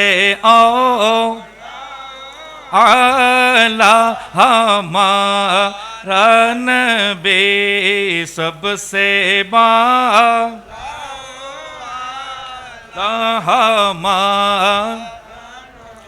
প্যারা হাজরিন আমি আপনার ইবাদত কবুল হবে কিনা সেটার কোনো সনদ নাই তবে আমরা আশা রাখি আল্লাহর দরবারে ভরসা রাখি আমার মালিক আমার ইবাদতের মধ্যে ত্রুটি হলো কমতি হলো আমার মালিক যখন আমাকে ইবাদত করার সুযোগ দেয় নিশ্চয় নিশ্চয় আমার ইবাদতও কবুল করে আমরা ভরসা রাখি কারণ আমার নবী মুস্তাফা বলেছেন ইবাদত করতে থাকো যদি কোনো ঘাটতি থেকে থাকে আমি আল্লাহর দরবারে আরজি পেশ করব আমি সুপারিশ করব সমস্ত ত্রুটি বিচ্যুতি মাফ হয়ে যাবে তোমাদের ইবাদত কবুল হয়ে যাবে আউলিয়া কেরামের সোহবত দরকার আছে কিনা ওলি আল্লাহর সোহবতের দরকার আছে কিনা ওলির কাছে গেলে লাভ কি হয় বলে ইবাদতের মজা পাওয়া যায় আল্লাহ দেখার স্বাদ পাওয়া যায় আউলিয়া কেরাম বলে আয় বান্দা মন ছোট করিও না যদি জোহর পড়ার পরে আসর পড়ার সুযোগ পাও জোহর পড়ার পরে আসর পড়ার সুযোগ পাও আসর পরে যদি মাগরিব পড়ার সুযোগ পাও এক ওয়াক্ত পরে আরেক ওয়াক্তে নামাজে শরীক হওয়ার যদি সুযোগ পেয়ে যাও মনে করবে তোমার আগের ওয়াক্তের নামাজ আল্লাহর দরবারে কবুল হয়ে গেছে কারণ কি কারণ আল্লাহ কেবল ওই বান্দাকেই আল্লাহর দরবারে দাঁড়াতে সুযোগ দেয় সাজদা দেওয়ার জন্য সুযোগ দেয় যার নামাজ যার সাজদাকে আল্লাহ বড় পছন্দ করে নতুবা সমাজে অনেক মানুষ আছে কিনা যারা মুমিন মুসলমান তো দাবি করে কিন্তু আল্লাহর দরবারে সাজদা দেওয়ার তৌফিক শরীর সুস্থ কিন্তু নানান অজুহাত কাজের ব্যস্ততা ব্যবসার ব্যস্ততা হ্যাঁ, চাকরির ব্যস্ততা, খাবারের ব্যস্ততা, হোটেলের ব্যস্ততা, বিভিন্ন রকমের অজুহাত সামনে এনে আল্লাহর ইবাদত থেকে দূরে সরে থাকে এমন অনেক বান্দা আছে কিনা? আমরা বলে তুমি দূরে সরে থাকো নাই, আল্লাহ তোমাকে তৌফিকও দেয় নাই। কারণ ইবাদতের তৌফিক দেন কে? ইবাদতের সুযোগ দেন কে? আল্লাহ। তো রব্বুল আলামিন তোমার সাজদা কবুল করছেন না, গ্রহণ করছেন না। তুমি তোমার তাকদীর নিয়ে কাঁদা দরকার, তোমার তাকদীর নিয়ে আফসোস করা দরকার যে সমাজে আমার বাজারের ভাইয়েরা অনেককে দেখছি ব্যবসাকে আপন জায়গায় গুটিয়ে তারা জামাতে নামাজ পড়ার জন্য ছুটে গিয়েছে। তাদের ব্যবসার মধ্যে কি বরকত কমে গেছে? না না, বরং আল্লাহ বলেন বান্দা তুমি আমার সাথে ওফাদারি করেছো, তুমি আমার সাথে ওফাদারি করেছো, আমিও তোমার সাথে ওফাদারি করছি। বলেছি আমার হাবিবের মাধ্যমে ব্যবসা করো, বরকত দিব। তুমি ব্যবসার মাঝে আমাকে স্মরণে রেখেছো, আমিও বরকতের বেলায় তোমাকে স্মরণ রাখবো। সেই সুযোগটা গ্রহণ করা দরকার আছে কিনা? আল্লাহ তাআলা আমাদেরকে ঠিক সময়ে নামাজ আদায় করার তৌফিক দান করুক, আমিন। বর্তমান সময়ে ঈদে মিলাদুন্নবী উদযাপন করার গুরুত্ব কি জানা দরকার নাই? লক্ষ লক্ষ টাকা খরচ করে মাহফিল সাজিয়েছেন এবং প্রাণের দাবি, প্রেমের দাবি, ঈমানের দাবি আমার নবীর মাহফিলকে এর চেয়েও যদি আল্লাহ তৌফিক দিত আমরা তার চেয়েও বেশি সুন্দর করে সাজাবো কিনা ইনশাআল্লাহ? রব্বুল আলামিন আগামী বছর আরো বড় আয়োজনে করা তৌফিক দান করুক। কারণ আমার নবীর মর্যাদা, নবীর শান, নবীর উচ্চতা, নবীর মর্তবা, সম্মান আমি আপনি এখনো কি বুঝতে পেরেছি? খোদা কি আজমতে ক্যা হে, মুহাম্মদ মুস্তাফা জানে। বড় করে বলে সুবহানাল্লাহ। खुदा की अज़मतें क्या है, मोहम्मद मुस्तफ़ा जाने। मकामे मुस्तफ़ा क्या है, मकामे मुस्तफ़ा क्या है, खुदा जाने नबी जाने। बरो करे बोले मरहबा। আমার আল্লাহ কত বড়, কত মহান, এটা আল্লাহ অন্য কাউকে জানার সুযোগ দেন নাই। একমাত্র সরাসরি কপালের চোখে আমার আল্লাহকে আমার নবী দেখেছেন। তো যিনি দেখেছেন তিনিই জানেন আল্লাহর সম্মান মান কত মহান। আর আমার প্যারা রসুলের হাকিকত দুনিয়ার কেউ দেখেনি, দেখবে কোত্থেকে? দুনিয়া তো নিচে রয়ে গেছে, আমার নবী তো সবার উপরে চলে গেছে। সব পুরো দুনিয়া নিচে রয়ে গেছে, আমার প্যারা রসুল কোথায় চলে গেছে? উপরে চলে গেছে। আমার আল্লাহ এমন এক ইজ্জত আমার নবীকে দান করেছেন যেখানে কারো কল্পনাও পৌঁছতে পারে না। আল্লাহ সেই মকাম, সেই মর্তবায় সরাসরি আমার নবীকে দিদার দিয়েছেন। প্যারা হাজরিন, বলছিলাম আজ ঈদে মিলাদুন্নবী উদযাপনের গুরুত্ব কি। প্রথম কথা হচ্ছে ঈদে মিলাদুন্নবী মুসলমানদের মধ্যে ঐক্য তৈরি করে। আজ এখানে অনেক জায়গার মানুষ আছি, সবার বাড়ি শহরে নয়, এক একজন এক এক গ্রামের, এক একজন এক এক জেলার, এক একজন এক এক গ্রাম মহল্লার, এক একজন এক এক অবস্থানের, এক একজনের বাসস্থান, এক একজনের থাকার জায়গা এক এক জায়গায়, এক একজনের মনের মানসিকতা এক এক রকম, এক একজনের চিন্তা চেতনা ভিন্ন ভিন্ন, কিন্তু আজ সবাই মিলে এক হয়েছে আমার নবীর জন্য। বলেন আমার কথাতে দ্বিমত আছে কারো? আমরা সবাই এসেছি কার জন্য? নবীর জন্য। তো একমাত্র ঈদে মিলাদুন্নবী পারে যত মতের মানুষ থাকবে থাকুক, সবাইকে একসাথে জড়িয়ে নিয়ে হাবলুল্লাহ তৈরি করতে পারে ঈদে মিলাদুন্নবী। এরপরে আসেন ঈদে মিলাদুন্নবীর দরকার কি। সারা জীবন আমরা কর্মব্যস্ততায় রত থাকি, পরিবারের দিকে চিন্তা করি, নিজের সন্তানদের ব্যাপারে চিন্তা করি, রাজনৈতিক বিভিন্ন ইস্যু নিয়ে চিন্তা করি। আমাদের বাজার নিয়ে আমরা চিন্তা করি, ব্যবসা বাণিজ্য নিয়ে চিন্তা করি, আয় উপার্জন নিয়ে আমরা সময় দেই, কিন্তু নবীকে জানার জন্য কি সময় বের করি? নবীকে চেনার জন্য, জানার জন্য কি আমরা সময়ের বাজেট রাখি না। কিন্তু একমাত্র এই ঈদে মিলাদুন্নবীর মাহফিল এত গুরুত্বপূর্ণ প্রোগ্রাম, যেখানে শুরু থেকে শেষ পর্যন্ত আমার নবীকে জানার সুযোগ হয়ে যায়। সম্মানিত হাজিরিন, বসেন।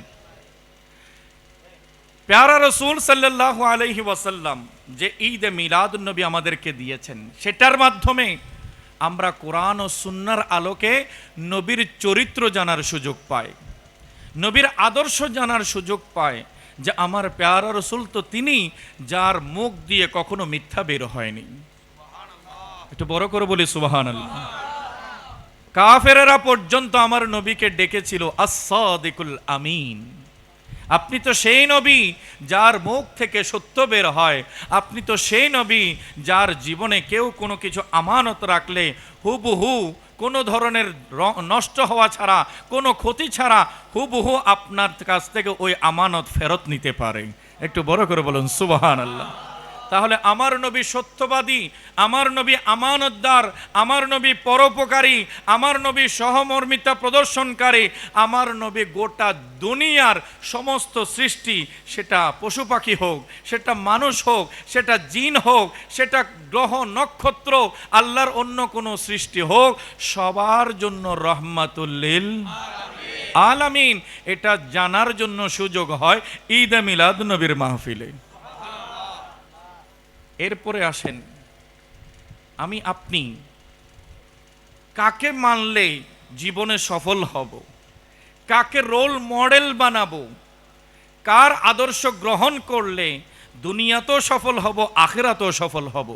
প্রশ্ন আছে না? প্রশ্ন আছে কি না? আছে।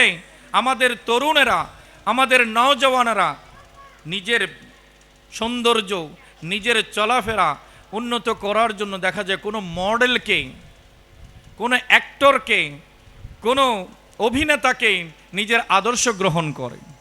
রমণীরা কোনো অভিনেত্রীকে গ্রহণ করছে, কোনো একজন ব্যবসায়ী অন্য ব্যবসায়ীকে গ্রহণ করছে, কোনো একজন শিক্ষক অন্য একজন শিক্ষককে গ্রহণ করছে, কোনো একজন ছাত্র অন্য একজন ছাত্রকে গ্রহণ করছে, কোনো একজন পেশাজীবী অন্য পেশাজীবীকে গ্রহণ করছে। কিন্তু একই ব্যক্তির মধ্যে সব কিছু কি আছে? কথা বলেন, আছে? আপনি একজনের কাছে যদি কোয়ালিটি খুঁজেন, তিনি শিক্ষক, কোন বিষয়ে পড়ান? ধরেন ইংরেজি বিষয়ে পড়ান। আবার তাকে জিজ্ঞাসা করলেন, আপনি কি গণিত বিষয়ে পারদর্শী? উনি বললেন, হ্যাঁ আমি গণিত বিষয়েও পারদর্শী।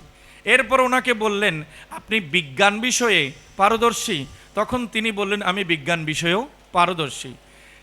চতুর্থ নম্বরে ওনাকে যদি জিজ্ঞাসা করি যে আপনি অন্যান্য যে বিষয়গুলো আছে, বিশেষ করে আরবি বিষয়ে, ইসলামের জ্ঞান বিষয়ে আপনি পারদর্শী? তখন বলে, না, এই বিষয় নিয়ে আমি পড়াশোনা করি, এটা আমার ফিল্ড নয়, আমি আমার ফিল্ডের 3টি বিষয় সম্পর্কে পারদর্শী হয়েছি, বাকিগুলো সম্পর্ক জানার সুযোগ হয়নি।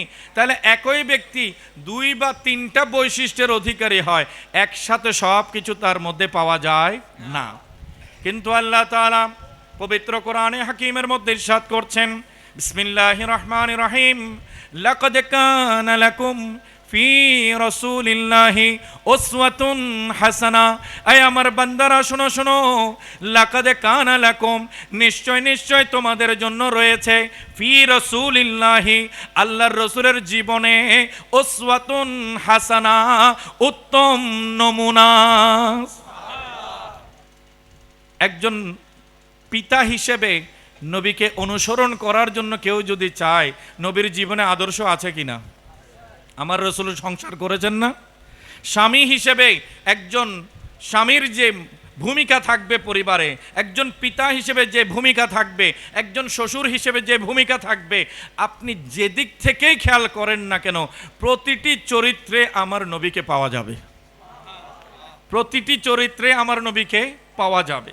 এবার বলছেন, আমি একজন শিক্ষক, নবী মোস্তফার কাছে আমি শিক্ষক হিসেবে কোনো উপাদান কি পাবো, কোনো শিক্ষা কি পাবো, কোনো আদর্শ কি পাবো?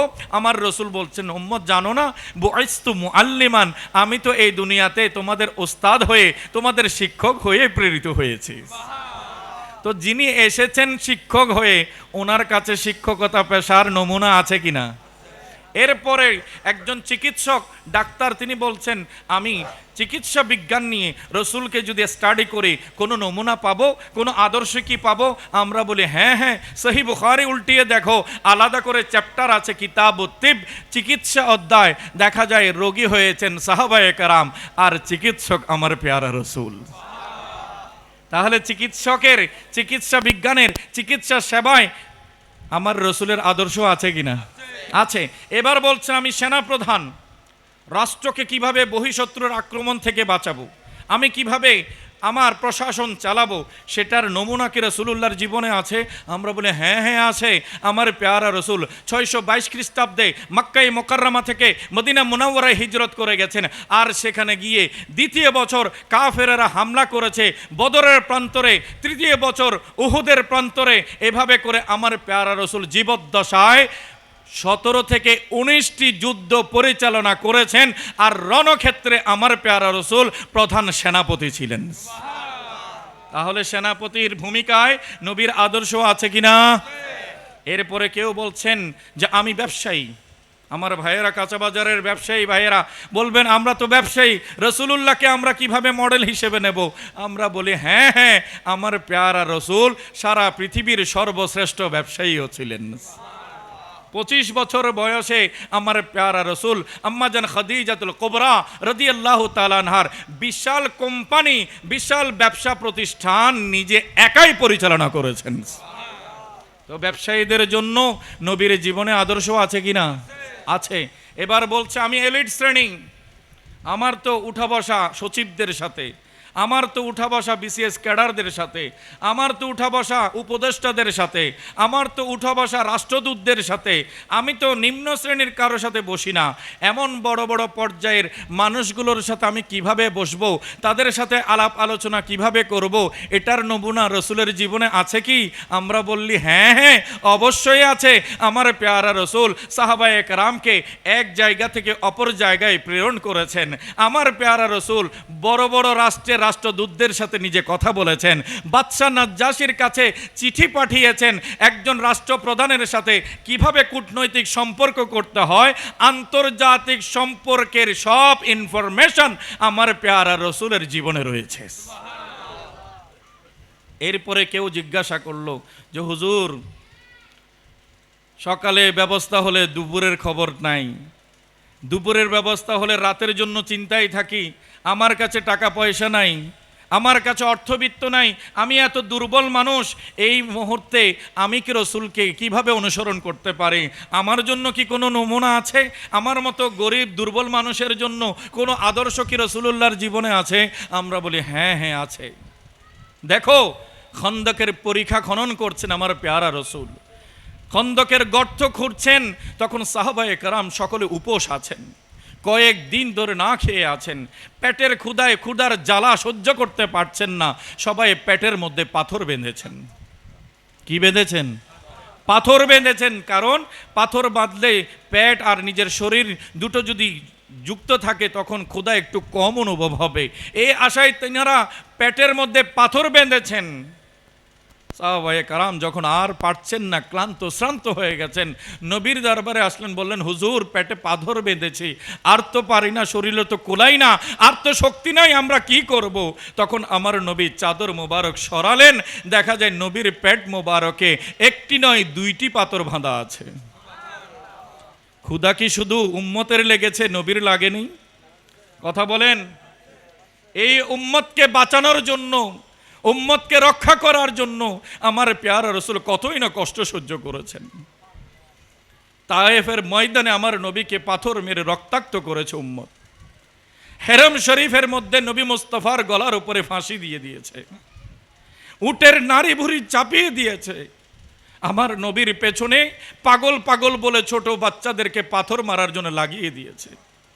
নবীর হাঁটার পথে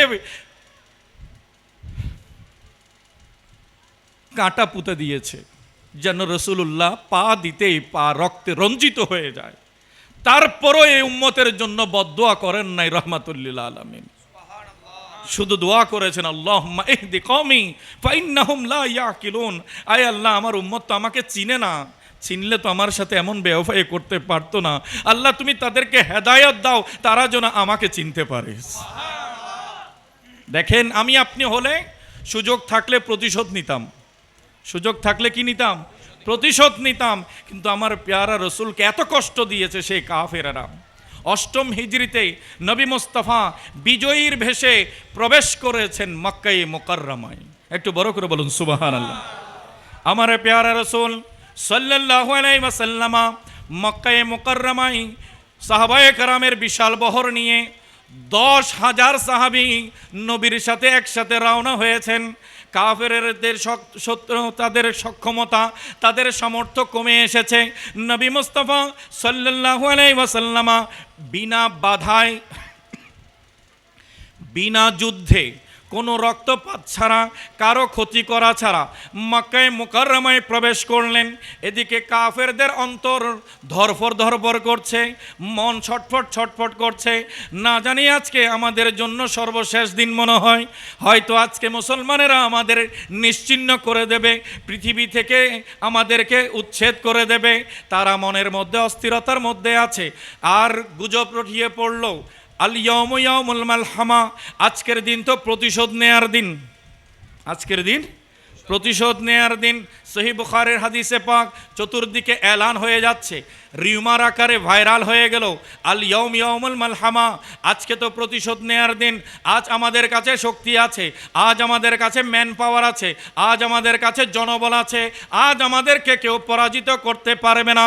এই কথা যখন নবী মুস্তাফার কান মোবারকে এসে পৌঁছলো, আমার নবী যখন শুনলেন, বললেন না না না, আজকে আমার সাহাবায়ে কেরাম বলিও না আল ইয়াউম ইয়াউমুল মালহামা, আজকে প্রতিশোধের দিন, এ কথা তোমরা বলিও না, আল ইয়াউম ইয়াউমুল মারহামা। একটু বড় করে বলুন সুবহানাল্লাহ। আমার প্যারা রাসূল সাল্লাল্লাহু আলাইহি ওয়াসাল্লাম বললেন, উম্মত জেনে রাখো, আজকে তো দয়া বিতরণ করার দিন, আজকে তো রহমত বিতরণ করার দিন। বড় করে বলে সুবহানাল্লাহ। দেখেন, নবী মুস্তাফার হাতে ক্ষমতা আছে কিনা? এখন যে কোনো সিদ্ধান্ত আল্লাহর রসুল দিলে সেটা কার্যকর হবে না? প্রধান উপদেষ্টা যদি বলেন এটা করতে হবে, প্রশাসন সবাই মিলে সেটা করার জন্য যার পর নাই এমন চেষ্টা করবে না? করবে, কারণ ক্ষমতা যার হাতে হুকুম মানবে তার। তো এখন ক্ষমতা নবীর রহমাতুল্লিল আলামিনের হাতে। আমার প্যারা রসুল বললেন না না, আজকে কারো উপরে আঘাত করা হবে না।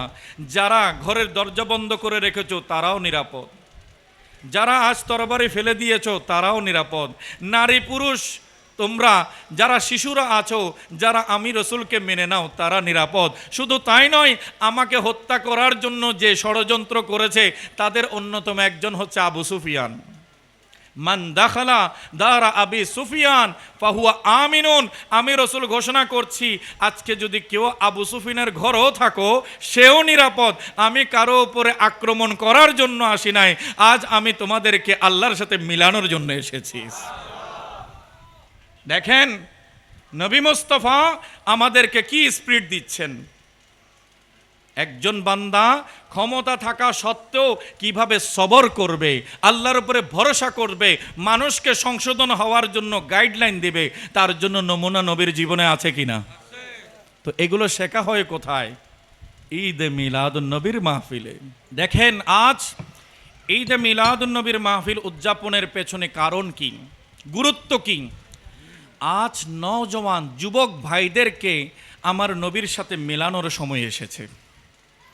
আজ সব দিকে নেতৃত্ব দিচ্ছে তরুণেরা, এবং তাদেরকে আমরা প্রাণ ভরে দোয়া করি রব্বুল আলামিন তাদেরকে যে ধী শক্তি দিয়েছেন, যে মেধা দান করেছেন, সেটা দিয়ে তারা যে কোনো মুহূর্তে দেশের কল্যাণের জন্য ঝাঁপিয়ে পড়তে পারে।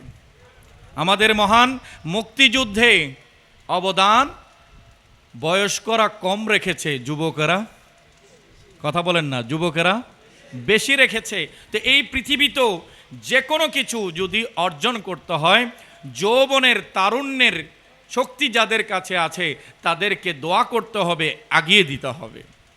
তো আজ তরুণ প্রজন্ম সোশ্যাল মিডিয়ায় দেখছে, ইন্টারনেট ব্রাউজ করছে, বড় বড় অ্যাঙ্কারদের কথা শুনছে, প্রফেসরদের কথা শুনছে, আজ পার্সোনালিটি ডেভেলপমেন্টের কোর্স করছে, নিজেকে কিভাবে সাজাবে সেটার জন্য তারা রাত দিন পরিশ্রম করছে। আমাদের আশেপাশে চকবাজার এরিয়াতে অনেকগুলো কোচিং সেন্টার আছে না? সেখানে কি মফত পড়ানো হয় নাকি টাকা নিয়ে পড়ানো হয়? এই বাচ্চাগুলো কিন্তু শিক্ষা প্রতিষ্ঠানেরও ছাত্র, সে কোনো না কোনো শিক্ষা প্রতিষ্ঠানের স্টুডেন্ট, আবার সে সেখানে গিয়ে পড়ছে। আবার দেখা যায় সে নিজের ব্যক্তিগত উন্নয়নের জন্য অনলাইনে অফলাইনে বড় বড় প্রফেসরের সামনে বসে সে শিখছে জীবন সম্পর্কে, পৃথিবী সম্পর্কে। কারণ আমাদের সমাজে হলো বিভিন্ন স্পটে কিছু আলাদা আচরণবিধি আছে কি না? আপনি এখানে টঙের দোকানে গিয়ে চেয়ারও পাবেন না, কাপ দিবে, আপনি দাঁড়িয়ে দাঁড়িয়ে খেয়ে নেবেন। আবার একটু ভালো রেস্তোরাঁয় গেলে সেখানে আপনাকে উপরে ফ্যানও দেবে, বসার চেয়ারও দিবে, টেবিলও দিবে। আবার কিছুক্ষণ পর পর আসে জিজ্ঞেস করবে, আর কিছু নেবেন? এরকম নিয়ে জিজ্ঞেস করার মানুষও আছে না? আছে। তা এখন ওই দোকানে দাঁড়িয়ে আপনি নিজে হাত ঢুকিয়ে প্যাকেট থেকে নিচ্ছেন, আবার সে চা বানিয়েছে এটাও আপনাকে হাত বাড়িয়ে নিতে হচ্ছে। আবার আরেক পরিবেশে গিয়ে চা আপনার কাছে আসতেছে, খাবার আপনার কাছে আসতেছে। পরিবেশের কারণে পরিবর্তন আসে কি না? আসে। আবার যখন আপনি বড় উন্নত মানের হোটেল যেগুলো, রেস্টুরেন্ট যেগুলো আছে সেগুলোতে যাবেন বুফে খাওয়ার জন্য, ওই বুফে অনেকগুলো আইটেম, 30-32-40টা আইটেম একসাথে সাজানো আছে। একদিকে চামচ আছে, প্লেট আছে, আপনি ঢুকবেন নিজের ইচ্ছে মাফিক, আপনি প্রত্যেকটা জায়গা থেকে নিজে নিজে নিয়ে এসে আবার টেবিলে নিজে বসে খাবেন, প্রয়োজন হয়েছে আবার গিয়ে নিয়ে আসবেন। তো পরিবেশগত কারণে এখনও পরিবর্তন আছে কিনা? আগে থেকে খাবারগুলো সাজানো আছে, আপনি সেখান থেকে গিয়ে একটা একটা নিয়ে আপনার প্লেট সাজাবেন, এরপরে খাবেন। আবার কিছু কিছু আরও বেশি 5 স্টার হোটেল আছে যেখানে খাওয়ার জন্য হাত ব্যবহার করতে পারবেন না। হাত ব্যবহার করলে সবাই বলবে এ তো ম্যানার্স জানে না, এটা তো মিশতে জানে না, কোন জায়গায় কিভাবে চলতে হয়, কিভাবে খেতে হয় সেটাও তো শিখে নাই। এরকম করে খ্যাত বলে আপনাকে অপমান করবে এমন কিছু দৃষ্টিও আছে কিনা? এমন কিছু নজরও আছে কিনা? অথচ সবগুলো চট্টগ্রামে। টঙের দোকানও কোথায়? চট্টগ্রামে। রেস্তোরাঁও চট্টগ্রামে। নামি দামি 5 স্টার হোটেলও কি চট্টগ্রামে। কিন্তু স্থান ভেদে পরিবেশের কিছু দাবি আছে কিনা? আপনি সেখানে যেমন তেমন করে নিতেও পারবেন না, খেতেও পারবেন না, আবার লজ্জায়ও পড়ে যাবেন। কোথাও কোথাও দেখা যায় 2টা কাঠি দিবে, হাত ব্যবহার করবেন না, কাঠি দিয়ে খান। কি বলেন? আবার কোথায় বলবে চামচ দিয়ে খান, কেটে কেটে খান, চামচ দিয়ে দিয়ে খান। তাহলে এক এক পরিবেশে এক একটা নতুন নতুন শেখায় কিনা? শেখায়। তো এগুলো মানুষ মায়ের গর্ভ থেকে আসা মাত্র শিখে যায় না, এগুলো শিখতে হয়। এগুলো কি করতে হয়? শিখতে হয়। তো যারা শেখায় ওনারা অফলাইনে অনলাইনে কোর্স করাচ্ছে। আমাদের বাচ্চারাও বলছে আমাকে ড্রাইভিং ওয়ার্ল্ডে বিশ্বের সাথে তাল মিলিয়ে নিজেকে একজন যোগ্য নাগরিক হিসেবে প্রমাণ করতে হবে। সেজন্য কোনো পরিবেশে যেন আমি লজ্জিত না হয়, কোনো পরিবেশে গিয়ে যেন আমি অপমানিত না হই, তাই সব বিষয়ের সব পরিবেশের জ্ঞান আমার অর্জন করতে হবে। তাহলে মানুষ আমাকে মূল্যায়ন করবে, না হলে আমাকে মানুষ তাদের তালিকা থেকে দূরে ঠেলে দেবে। তা এখন বলছিলাম কি, ম্যানার্স শেখার জন্য, পরিবেশ শেখার জন্য, নিজের জীবন আচরণবিধি জানার জন্য আমাদের বাচ্চারা হ্যান্ডসাম পেমেন্ট দিয়ে টাকা খরচ করে ঘন্টার পর ঘন্টা প্রফেসরদের লেকচার শুনছে। আর 1450 বছর আগে যে মহান মুআল্লিমুন নাস, যে মহান শিক্ষককে আমার আল্লাহ প্রেরণ করেছেন, আমার পেয়ারা রসুল একজন উম্মত সকালে ঘুম থেকে উঠে কিভাবে ওয়াশরুমে প্রবেশ করবে সেটাও শিখিয়ে দিয়েছেন। সেখানে গিয়ে কোন পদ্ধতিতে সে বসলে তার শরীরের জন্য উন্নতি হবে, কোনো ধরনের অসুবিধা হবে না, তার স্বাস্থ্য উন্নয়ন হবে এবং তার ময়লাগুলো ঠিকভাবে বেরিয়ে পড়বে, সেটার পদ্ধতিও ইস্তেঞ্জার পদ্ধতি আমার নবী শিখিয়েছেন কিনা? শিখিয়েছেন। এবং কিভাবে পরিষ্কার হবে, পরিচ্ছন্ন হবে, ঢিলা ব্যবহার করবে, হ্যাঁ, এরপরে পানি ব্যবহার করবে, সেটার পদ্ধতিও আমার রসুল শিখিয়েছেন। দেখেন, প্রফেসর কিন্তু এটা শেখাবে না, টাকা নিয়ে সে চামচ কিভাবে ধরবে, কিভাবে খাবে সেটা শিখাবে বটে, কিন্তু আমার পেয়ারা রসুল 24 ঘন্টার তালিম বিনা পয়সায় উম্মতকে দিয়ে দিয়েছেন। আজ আমাদের নওজওয়ানদেরকে নবীর সাথে পরিচয় করিয়ে দেওয়ার সুযোগ। তো তাদের কেমনে ডাকলে আসবে না? যখন বলবো নবীর জীবন জানতে যদি চাও তাহলে মিলাদুন নবীর মাহফিলে আসো, সেখানে তুমি শিখবে। আমার পেয়ারা রসুল বলছেন, উম্মত, তোমাদের পিতারা যেভাবে তোমাদেরকে হাঁটা শেখায়, তোমাদের মায়েরা যেভাবে তোমাদেরকে পরিষ্কার পরিচ্ছন্ন হওয়া শেখায়, তোমাদেরকে ঘুমানো শেখায়, তোমাদেরকে খাবার দাবার গ্রহণ করা শেখায়, তোমাদেরকে কাপড় চোপড় পরনের পরিধান করার পদ্ধতি শেখায়, আমি রসুল তোমরা উম্মতদেরকে বাবা মায়ের ওই ভূমিকাতে থেকে প্রত্যেকটা কিছু একটা একটা ধরে ধরে শিখিয়ে দিচ্ছিস। তো এই রসুল আমাদের জন্য মহান নেয়ামত কিনা? মহান নেয়ামত। সেজন্য আজ ঈদে মিলাদুন্নবীর মাহফিলের গুরুত্ব হচ্ছে নওজওয়ানদেরকে নবীর সাথে মিলিয়ে দেয়া, নবীর পরিচয় তুলে ধরা এবং তাদের জীবনটাকে পবিত্র করার একটা বড় সুযোগ তৈরি হয়েছে। একটু বড় করে বলুন সুবহানাল্লাহ। বিভিন্ন প্রোগ্রামে গান হয়, বাজনা হয়, সঙ্গীত হয়, কিন্তু মিলাদুন্নবীর মাহফিলে আল্লাহর 30 পারা কালামের তেলাওয়াত হয়। মিলাদুন্নবীর মাহফিলে আমার নবী মুস্তাফার নাতে রসুল পড়া হয়। এগুলো হচ্ছে আমাদের বাচ্চাদের সংস্কৃতি। আমাদের সন্তানেরা কোরআন পড়তে শিখবে, আমাদের সন্তানেরা নাতে রসুল পড়তে শিখবে, আমাদের সন্তানেরা জিকির করা শিখবে, আমাদের সন্তানেরা আল্লাহর দরবারে হাত তুলে দোয়া করা শিখবে, আমাদের সন্তানেরা শিখবে শুধু খাবার আমার একার জন্য নয়, বরঞ্চ আমার সমাজে যে গরিব দুঃখী আছে, অসহায় আছে, সারা বছর যে একটু ভালো খাবার পায় না, মিলাদুন্নবীর তাবারুক হিসেবে ওই অভাবীর মুখও এই ভালো তাবারুকের লোকমা তুলে দেয়া যায়। কি বলেন? নাকি চেহারা দেখে দেখে দেন? আমার আয়োজক ভাইরা কি বলেন? এখানে যারা আছে সবাই পাবে না? বলেন না পাবে কিনা? অবশ্যই পাবে। আমার নবীর শিক্ষাই সেটা যে আমার মাহফিলে আমার জিকিরে যারা আসবে কেউ বঞ্চিত হবে না। সে কোন শ্রেণীর, কোন পর্যায়ের, কোন পজিশনের সেটা দেখা হবে না। সবাই এক বাক্যে এসেছে, আমি উম্মতে রসুল, আমি রসুলের উম্মত হয়ে নবীর এই বাগানে আমি আগমন এসেছি। আজ আমি এসেছি, আমাকে কেউ তাড়িয়ে দেবে না। ইসলাম বলেছে নামাজের কাতারও কোনো পার্থক্য নাই, নবীর মিলাদের মাহফিলও কোনো পার্থক্য নাই। একজন আলেম ওলামা উনি যেভাবে নবীর উম্মত হিসেবে বয়ান করছেন, যারা শুনছে তারাও নবীর উম্মত হিসেবে শুনছে। এখানে কোনো বৈষম্য হবে না। তাবাররুক যখন দেয়া হবে সবাইকে হাতে হাতে পৌঁছানো হবে এবং জানান দেয়া হবে, ক্ষুধা তোমারও লেগেছে, ক্ষুধা আমারও লেগেছে, পাশের প্রতিবেশী সে অনাহারী যে ক্ষুধার্ত শুয়ে আছে তার দিকেও নজর দাও। তোমার যদি সামর্থ্য থাকে তোমার খাবারকে প্রয়োজনে অর্ধেক করে অর্ধেক তুমি খাও, অর্ধেক তাকে পৌঁছে দাও। আমার রসুল বলেছেন তো আমুল ওয়াহিদি ইয়াকফিলিল ইসনাইন, একজনের খাবার দুইজনের জন্য যথেষ্ট হয়ে যাবে। এই শিক্ষা দেয়া হয় কোন মাহফিলে? মিলাদুন্নবীর মাহফিলে।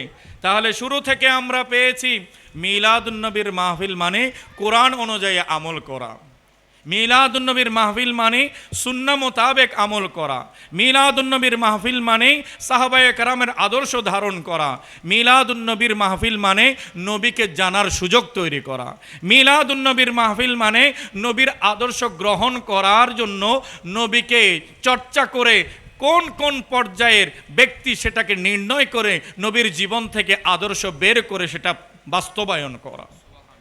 আর মিলাদুন্নবীর মাহফিল মানে যুবকদেরকে আমার নবীর শিক্ষার সাথে মিলিয়ে দেয়া।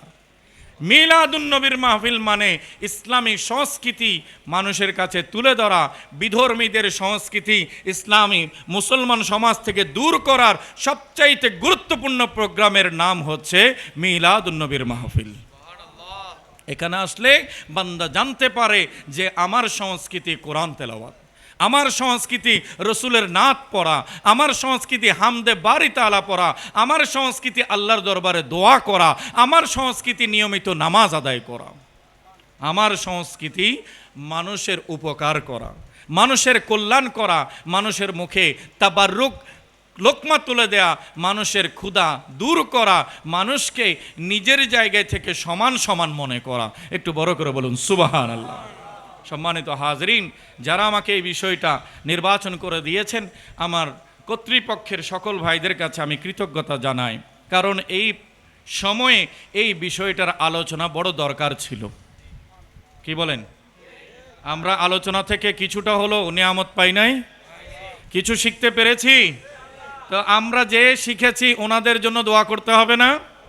যারা এই সুন্দরটা সাজিয়েছেন, এই পরিবেশটা করে দিয়েছেন, আলেম ওলামার সাথে মাসখানেক আগে থেকেই যোগাযোগ করে যারা দাওয়াত কনফার্ম করেছেন, আসার জন্য সুযোগ করে দিয়েছেন, উন্নত মানের সাউন্ড সিস্টেম করেছেন, ডিজিটাল স্ক্রিনের ব্যবস্থা করেছেন, আমাদের পুরো পরিবেশটাকে একটা দ্বীনি পরিবেশে রূপদান করেছেন, ওনাদের জন্য অন্তর খুলে দোয়া করা দরকার আছে কি না?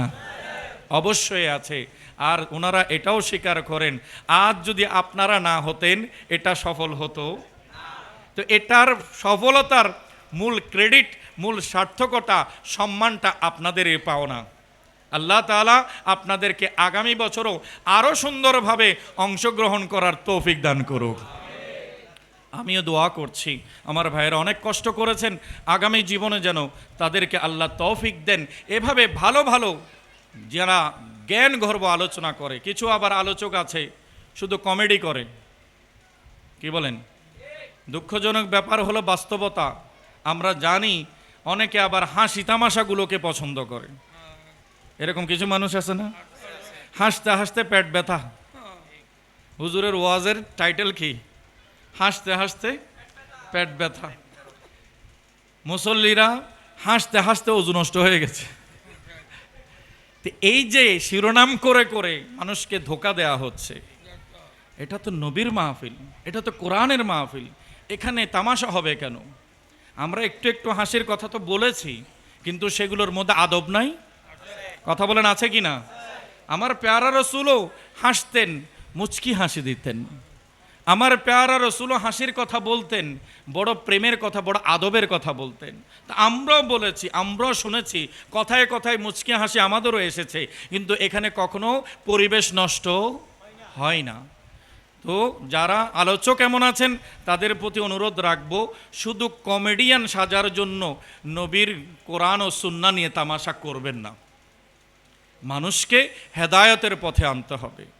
আজ মাহফিল আছে কিন্তু মাহফিলে রু নাই, মাহফিলে রু নাই, রু চলে গেছে।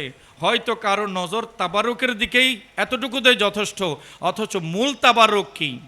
মূল তাবারুক হচ্ছে কোরআনের তালিম, মূল তাবারুক হচ্ছে সুন্নাহর তালিম, মূল তাবারুক হচ্ছে নবীকে স্মরণ করার সাথে সাথে নবীকে অনুসরণ করা। আল্লাহ তাআলা আজকের আয়োজনে আমাদেরকে সেটা পরিপূর্ণ অনুভব করার তৌফিক দান করুক, আমিন। আমার জন্য দোয়া করবেন, আমি আপনাদের জন্য দোয়া করি। ওয়া আখিরু দাওয়ানা আনিল হামদুলিল্লাহি রাব্বিল আলামিন। আসসালামু আলাইকুম ওয়া রাহমাতুল্লাহি ওয়া বারাকাতুহু।